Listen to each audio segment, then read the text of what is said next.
Sí. Buenas noches, profesor. Hoy nos ha tocado exponer sobre la revisión exhaustiva de la cetoacidosis diabética. Siguiente, por favor. Voy a hablar un poco sobre la introducción, ¿no? Sabemos que esta cetoacidosis diabética es una emergencia endocrinológica más común, es más frecuente realmente en los servicios de urgencia. Y quienes se van a enfrentar a esta patología inicialmente son los médicos generales, ¿no? Por eso deben saberla manejar e identificar de manera temprana y oportuna. ¿Por qué se produce la cetoacidosis diabética? Bueno, pueden ser por estas dos cosas, por la falta absoluta o relativa de insulina, pero no solo se produce por el déficit de insulina, sino por la elevación de las hormonas contrarreguladoras, como el cortisol, las hormonas de crecimiento, el glucagón en especial, que tiene un papel crucial, todas estas, pero en especial el glucagón y catecolaminas. Estas dos son con la disminución de la insulina con elevación de las hormonas contrarreguladoras, tengamos claro que va a llevar a la triada clásica de esta patología para que la hiperglicemia, acidosis metabólica y cetosis, de lo cual se hablará en la fisiopatología más adelante. También debemos tener en claro que siempre se debe buscar un precipitante en los pacientes con cetoacidosis diabética. Cuando revisamos libros, la bibliografía nos indica que el prototipo de pacientes con este tipo de acidosis diabética son pacientes diabéticos tipo 1, ¿no? Incluso entre el 30 o el 40% de pacientes con diabetes tipo 1 debuta al diagnóstico de esta patología con una acidosis diabética, pero recuerden que la prevalencia de la diabetes tipo 2 es mucho mayor que la diabetes tipo 1. Entonces, debemos buscar siempre un precipitante, ¿no? ¿Qué llevó a con diabetes a que tuviera esta crisis hiperglicémica, a esta complicación aguda? En la mayoría de las veces son infecciones del tracto respiratorio, infecciones del tracto urinario, que son las más frecuentes, infecciones del tracto gastrointestinal, que muchas veces son pacientes que tienen vómitos, diarreas, deben buscar como primera causa infecciones, pero eso depende de cada país. Otra causa muy frecuente es la mala adherencia, ya que desafortunadamente hay mitos populares sobre la insulina, que los pacientes tienen miedo a veces de ponerse la insulina, ¿no? O muchos pacientes son reacios a usar la insulina. Por este motivo hace que haya una mala adherencia del tratamiento y esto por supuesto favorece entonces que haya una crisis hiperglicémica y dentro de las otras causas desencadenantes o precipitantes que se debe buscar son los infartos agudos del miocardio, el accidente cerebrovascular, traumas y cirugías. Es muy frecuente que pacientes con infartos, con ACV o con traumas o cirugías mayores que tienen antecedentes de diabetes mellitus, durante estos episodios de estas otras enfermedades tengan una crisis hiperglicémica. Por supuesto, por la elevación de hormonas contrarreguladoras que ocurren en estas patologías que se han mencionado.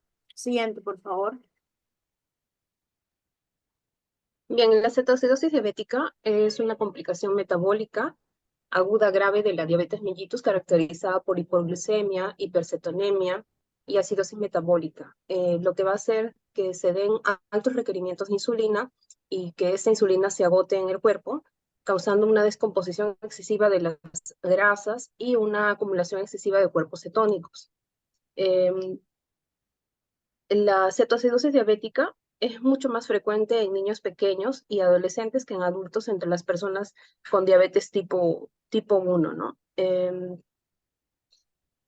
Para hablar de cetoacidosis diabética vamos a hablar de dos metabolismos que se producen, perdón, dos reacciones bioquímicas que se producen. Una de ellas es la cetogénesis, que es una ruta bioquímica de formación de cuerpos cetónicos que sirve de fuente de combustible cuando la glucosa está disminuida. Entonces, existen algunas condiciones que promueven esta cetogénesis. Algunas de ellas son las bajas reservas de carbohidratos, los bajos niveles de glucosa en sangre, la dieta cetogénica, la diabetes no tratada, la tipo 1, la inanición, el consumo crónico de alcohol, el ayuno prolongado.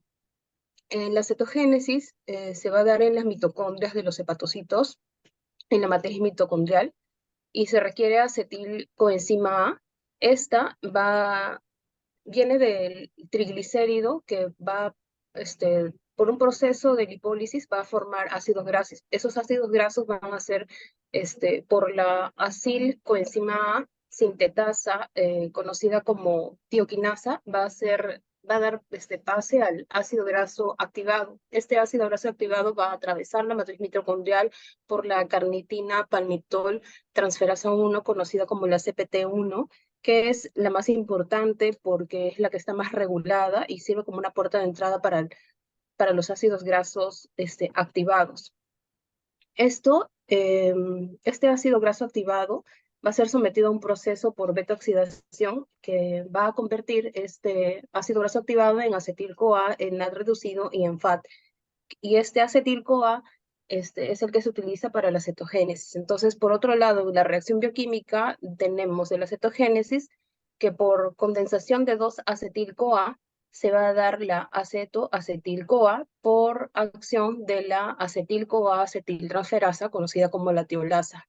Esta acetil-CoA va a ser condensada con otra acetil-CoA para dar la beta-hidroxi-beta-metilglutaryl coenzima A, conocida como la HMG-CoA, por acción de la HMG-CoA sintasa. Esto va a producir el primer cuerpo cetónico, que es el acetoacetato, el cual se ha dado por la HMG-CoA liasa. En este proceso de la HMG-CoA liasa nos ha dado el acetoacetato, el cual puede ir al torrente sanguíneo para ser usado como un combustible por los tejidos extrahepáticos, o puede irse al hígado para convertirse en otro ácido, en otro cuerpo cetónico, como la beta-hidroxibutarato, que va a ser dado por la beta-hidroxibutarato deshidrogenasa. Estos dos componentes, el acetoacetato y el beta-hidroxibutarato, van a andar en el torrente sanguíneo porque son hidrosolubles. Estas van a ser utilizadas como fuente de energía. Siguiente. Entonces, de estos tejidos extrahepáticos, usan los cuerpos cetónicos como combustible. Entonces, el corazón, los músculos, los riñones, el cerebro, a través de la cetólisis que se hace, se aprovecha estos dos cuerpos cetónicos para producir acetil-CoA y dar pase o dar creación al ATP. Entonces, en la matriz mitocondrial es convertido a beta-hidroxibutarato en acetoacetato por acción de la beta-hidroxibutarato deshidrogenasa, la cual requiere de un NAD oxidado para, y que va a ser para NAD reducido, ¿no? Esto nos va a dar a un acetoacetil-CoA que requiere de la succinil-CoA que viene del ciclo de Krebs, donde va a ser convertido a succinato, y por la beta-cetoacilcoenzima A transferasa, conocida como la tiofuerasa, nos va a dar este acetil-CoA, acetoacetil-CoA. Este va a ser roto o descompuesto en 2-acetil-CoA por acción de la coenzima CoA, que viene del ciclo de Krebs catalizado por la tiolasa. En Krebs se forma pues el NAD reducido, el GTP, el FAT, los cuales son usados por la fosforilación oxidativa para formar ATP. Por eso los cuerpos cetónicos pueden convertirse en energía para los tejidos extrahepáticos. Siguiente.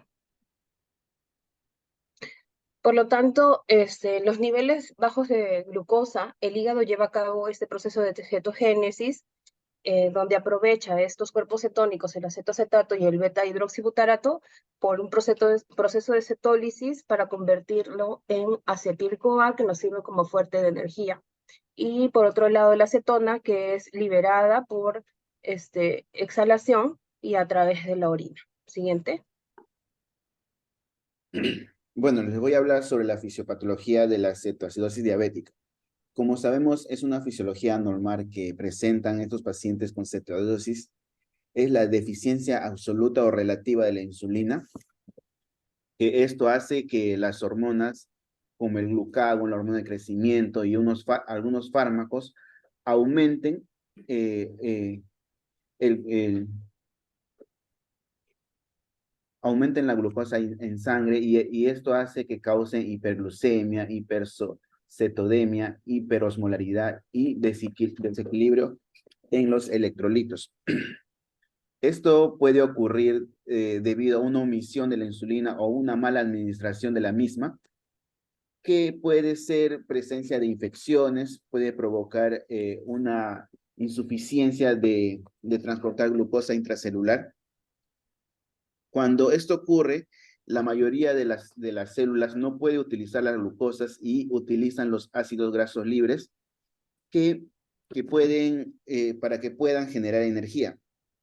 Cuando no hay insulina en gran cantidad, los ácidos grasos libres en la sangre impiden la lipólisis de los adipocitos en el glicerol y los ácidos libres. Los ácidos libres, grasos libres. Estos circulan abundantemente que llevan del hígado hacia las mitocondrias de los hepatocitos para su oxidación y luego forman cuerpos cetónicos. Cuando hay este tipo de ácidos grasos, al formar cuerpos cetónicos también forman beta-hidroxibutirato y acetona. Al estar aumentado estas hormonas como el glucagón, la hormona de crecimiento, el cortisol, las catecolaminas, se aumenta la glucosa en la sangre debido a la glucogénesis y la glucogenólisis. Y dan lugar a infecciones, ¿no? Como son infecciones al tracto urinario, infecciones al tracto respiratorio, e infarto al miocardio y consumo de ciertas sustancias, ¿no? Las causas de este tipo de cetoacidosis diabética puede ser un gran precipitante, más comunes, en incumplimiento de la terapia de insulina, ¿no? Y esto puede ser a causa de síndromes coronarios agudos, accidentes cerebrovasculares, ingesta excesiva de drogas e ingesta de fármacos, como son las catecolaminas. Siguiente. Bueno, acá vamos a mencionar lo que son las anomalías del laboratorio. Bueno, cabe mencionar que la cetoacidosis diabética es una complicación grave de la diabetes mellitus que puede resultar en la acumulación de cuerpos cetónicos y acidificación en la sangre. En la diabetes tipo 1, la cetoacidosis diabética puede desarrollarse en cuestión de horas si se suspenden las inyecciones de insulina o si una bomba de insulina funciona mal. Muchos estudios muestran que la cetoacidosis diabética es poco frecuente en niveles más bajos, excepto en situaciones con ingesta oral deficiente o embarazo. También es esencial tener en cuenta que la cetoacidosis diabética en el diagnóstico diferencial de los pacientes con acidosis metabólica aniónica GAP se puede considerar que la cetoacidosis diabética si la glucosis sérica es superior a 13.9 milimol por litro o 250 miligramos por decilitro. Pero un nivel elevado de glucosa por sí solo es insuficiente para diagnosticar la cetoacidosis diabética. Sospecha de cetoacidosis diabética en pacientes con infección concurrente, accidente cerebrovascular, infarto de miocardio u otras enfermedades graves. Los pacientes leves o moderados enfermos pueden describir síntomas vagos de fatiga, letargo, falta de apetito o dolor de cabeza. En el diabetes tipo 1, los antecedentes de poliuria y polidipsia pueden ser relativamente recientes, pero en la diabetes tipo 2, estos síntomas pueden haberse ido acumulando durante semanas o meses. Las náuseas, los vómitos y el dolor abdominal se observan con frecuencia en la cetoacidosis diabética y pueden estar relacionados con los efectos combinados de deshidratación, la hipopotasemia, la cetonemia y el retraso en el vaciamiento gástrico. Bueno, voy a mencionar también lo que es este cuadro de criterio diagnóstico y su clasificación, donde la glucosa, bueno, todos los pacientes van a presentar estas alteraciones glicéricas. La glucosa está por encima de 250 miligramos por decilitro, que son pacientes que llegan descompensados. El pH arterial va a variar en esta clasificación dependiendo que si es leve, moderada o severa. Bueno, bicarbonato. Bueno, por la misma razón, la alteración de pH vamos a tener una repercusión en el estado mental o sensorio donde leve es alerta, moderada, alerta o somnoliento, pero cuando en una situación severa el paciente puede estar en coma o espudor. ¿Qué quiere decir espudor? Cuando está inconsciencia parcial por una disminución de las actividades mentales y físicas. Se tiene que tener en cuenta o más cuidado cuando los valores de pH y bicarbonato están, los valores no, bueno, bastante variados, ¿no? En el diagnóstico diferencial, siguiente por favor. En el diagnóstico diferencial, la cetoacidosis diabética puede tener una presencia diversa y compleja, lo que hace que comparta muchas similitudes en forma y manera que se presentan en comparación con otras patologías comunes. Por lo tanto, es fundamental descartar otras patologías con presentaciones similares que se sospeche en un caso de cetoacidosis diabéticas. Entre ellas, pues tenemos la cetoacidosis alcohólica por el exceso consumo de alcohol, la insuficiencia renal aguda, sepsis, intoxicación por silicilatos, acidosis láctica, intoxicación por metanol o etilenglicol, descompensación de la enfermedad celíaca, pancreatitis, bueno, y entre otras formas de diabetes. Siguiente, por favor.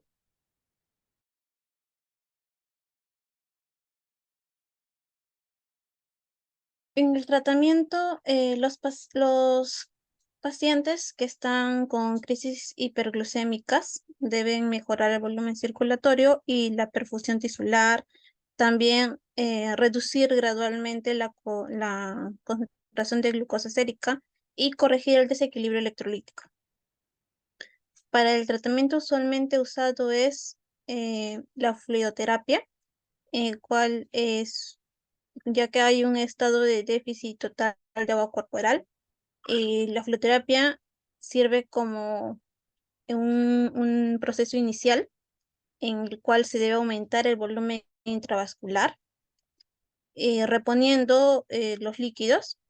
Esto depende también del grado de hidratación, el nivel de electrolitos séricos y la producción de orina del paciente. La hidratación de líquidos antes de la insulina proporciona un tiempo para obtener potasio sérico. Y la secreción de hormonas contrarreguladoras son los mecanismos para reducir el azúcar en la sangre. En la terapia con insulina se debe administrar insulina constante de 0,1 unidades por kilogramos por hora.